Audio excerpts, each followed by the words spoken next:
পাটিসাপটা পিঠে তৈরি করার সময় এই যে ওঠাটা নিয়ে না বহুত ঝামেলা হয়, পিঠে উঠতে চায় না। তো কিভাবে এরকম তেলের মতো পিঠে উঠে আসবে সেটা তোমাদের সাথে আজকে ভিডিওতে শেয়ার করবো। আর করেছিলাম অনেক পাটিসাপটা পিঠে। তো চলো শুরু থেকে শুরু করা যাক। বলো কেমন আছো সবাই? আজ এটা নতুন একটি ব্লগে তোমাদের সবাইকে স্বাগত জানাই। এখানে নারকেল কোড়ানো নিয়েছিলাম, আর এখানে নিয়েছিলাম এই যে এলাচ, আলাদা আলাদা করে এলাচের ভেতর থেকে এই যে কালো বীজগুলো বের করে নিয়েছিলাম। নিয়ে এই যে বীজগুলোকে একটুখানি থেতো করে নেব। বীজগুলোর মধ্যে একটুখানি চিনি দিয়ে ভালো করে এটাকে থেতো করে নেব। এটা কেন করছি জানো? ভিডিওটা দেখতে থাকো, বুঝতে পারবে। এটা পাটিসাপটা পিঠের মধ্যে দিলে টেস্ট হবে 3 গুণ। তো এইটা ভালো করে এরকম ঘষে এরকম গুঁড়ো করে ফেলতে হবে। চিনিটাও গুঁড়ো হয়ে যাবে, ওই যে বীজটা রয়েছে ওটাও গুঁড়ো হয়ে যাবে। এবার কড়াইতে নারকেল দিয়ে আর গুড় দিয়ে ভালো করে মিশিয়ে নিতে হবে। নারকেল গুড়ের সুন্দর একটা ছেই বানিয়ে নিতে হবে।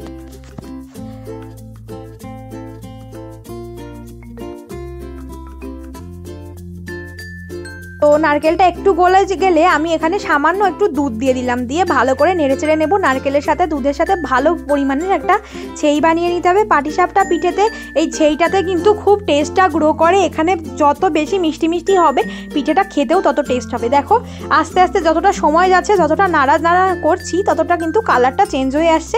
আর লাস্টের কালারটা তো চিনতেই পারবে না। তো দেখো এই যে হওয়ার একটুখানি আগে যে চিনি দিয়ে আর ওই এলাচের বীজটা গুঁড়ো করে রাখলাম, সেটা এই যে এর মধ্যে দিয়ে ভালো করে নেড়েচেড়ে নিতে হবে। আর দেখো সেইটা প্রায় কমপ্লিট হয়ে গেছে। এইবার এখানে একটুখানি চালের গুঁড়ো দিয়ে নিতে হবে, তাহলে বেশ ভালো আঠা হবে। দিয়ে ভালো করে এরকম মিশিয়ে নামিয়ে নিতে হবে। সেইটা কিন্তু কমপ্লিট হয়ে গেল। তো এবার সেইটা আমি একটা প্লেটের মধ্যে নামিয়ে নিচ্ছি। এইবার সেইটা দিয়ে গোল মানে লম্বা পাটিসাপটা পিঠের মধ্যে যেরকম দেবো সেরকম বানিয়ে নিতে হবে। কিন্তু বিভৎস গরম ছিল, হাত দেওয়া যাচ্ছিল না। কিন্তু এই গরম থাকা অবস্থায় করে নিলে না ওই জিনিসটা ভালো হয়। যদি ঠান্ডা হয়ে যায় তখন ঝুড়ো হয়ে যায়, ওরকম হতে চায় না, বহুত ঝামেলার ব্যাপার। তো দেখো কালারটা কি দুর্দান্ত এসছে। এবার এই যে গরম আমার হাতে আমি নিতে পারছি না, তারপরেও এই যে হাত থেকে ফেলে দিলাম। বিভৎস গরম, বুঝতেই পারছো। কড়াই থেকে নামিয়ে সাথে সাথে এরকম করছি। তো এই যে এরকম করে নেব। পুরটা আমি বেশি করে করব।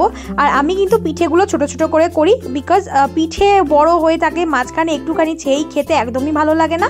খাবো যখন ভালোভাবেই খাবো, ভালো জিনিসটাই খাবো। তো সেই কারণে আমি ছেইটা বেশ মোটা করে করেছি, আর পিঠে করেছি একদম ছোট। তাহলে পেট পোড়া ছেই দিয়ে পাটিসাপটা পিঠে অসাধারণ কম্বিনেশন, আর মানে খেতেও দুর্দান্ত লাগে।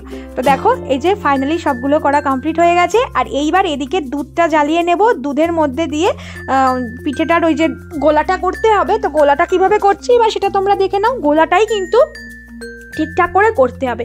প্রথমে বেশ পরিমাণ চালের গুঁড়ো দিয়ে নিয়েছি। এইবার দিয়ে নেব বেশ পরিমাণ আটা। এই আটা যতটুকু, চালের গুঁড়ো অতটুকু। এরকম পরিমাণে যদি দাও তাহলে পিঠেটা উঠতে কোনো ঝামেলা হয় না। আর এইবার দিয়ে নেব দুধটা। দুধ দিয়ে ভালো করে এইটাকে ভালো করে মিশিয়ে নিতে হবে।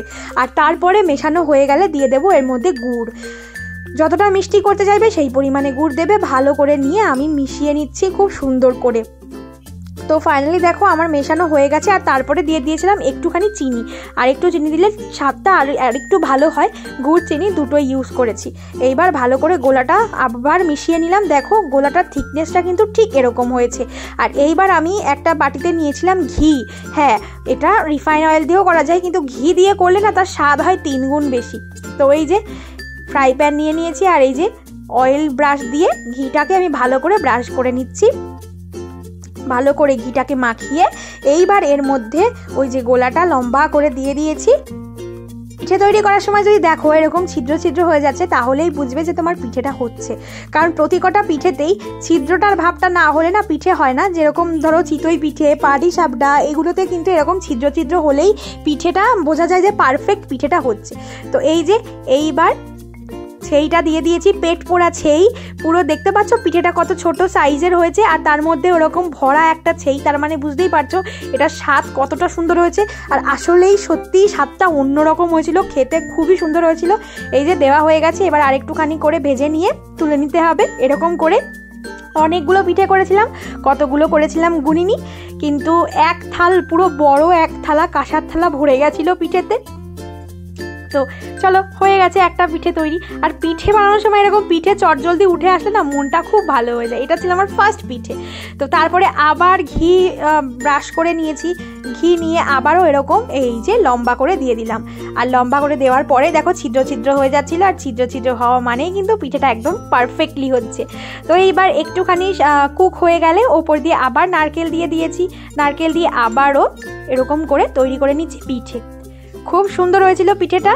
আর শীতের সময় পিঠে পুলি সবার বাড়িতেই হয়, তো তোমরা কিন্তু খুব সহজে পাটিসাপটা পিঠে এইভাবে তৈরি করে নিতে পারো। পাটিসাপটা পিঠে স্বাদে হয় অতুলনীয়। সব ধরনের পিঠের মধ্যে পাটিসাপটা পিঠে কিন্তু অন্যরকম। এটা নারকেল দিয়ে করলেও ভালো লাগে, আবার সন্দেশ দিয়ে করলেও খুব ভালো লাগে। সন্দেশের ভিডিওটা তো আগের দিনই দেখেছো, আর এবার দেখালাম নারকেলের ছেই দিয়ে কিভাবে করলাম আমি খুব সহজে পিঠে। দেখো কমপ্লিট হয়ে গেছে এক থাল পাটিসাপটা পিঠে। এইবার খাওয়ার পালা। তোমরা কারা কারা করলে কমেন্ট করে জানিও। সবাই ভালো থেকো, সবাইকে টাটা।